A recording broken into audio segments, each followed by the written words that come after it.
Danes bi jaz mogla iti na trip z ladjico po Boki Kotarski z ostalimi speakerji in blogerji in tako naprej. Ampak jaz nisem predvidevala, da bo to tako dolgo trajalo in sem si bukirala en Skype call takrat, ko mi še ne bomo nazaj, tako da pretty much nisem mogla iti. Kar pomeni, da bo danes nejce malo turiste tle okoli špilala.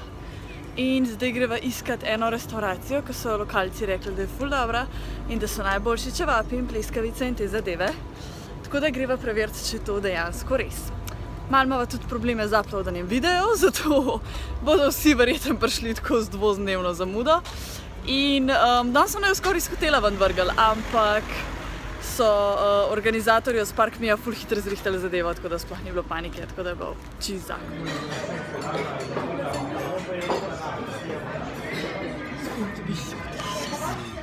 O moj bog, kako so bili čevapi dobri. Jaz imam čisto umazano kamero, zato sem pa tako hazy. Malo boljše. Nec pravi, da bi on šel zdaj še na palačinke, ampak se nama mama mudi domov, tako da greva zdaj domov, pa bo šla pol na palačinke. A domov greva? Yes. Domov morava iti. Treba na kolih.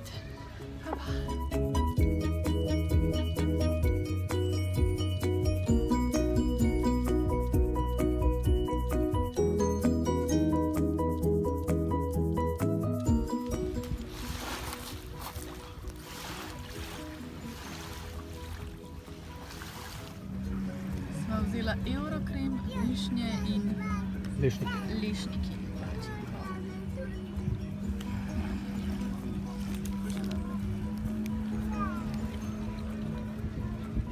You approve? Ko zgleda pa stari del Budve Podnevi. Tako lepo obzidje. Zdaj greva pa še malo noter raziskati. Kako ti je všeč, Neko? Super je. Ti si sit, tebi je vseeno. Malo si zaspal.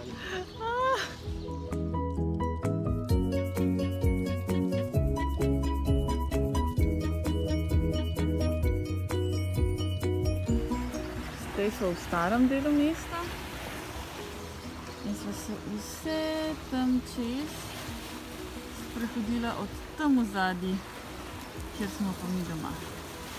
Vzadij za unim ogromnim kompleksom, še ene 10 minut hoje. In zdaj moramo še vse nazaj prideti. Kako si navdušen nad to idejo? Greva še po eno palačinko. Je pa res ful lepo tukaj. Tako ful lep, močno obzidje. In potem beautiful pogledi na morje na drugi strani.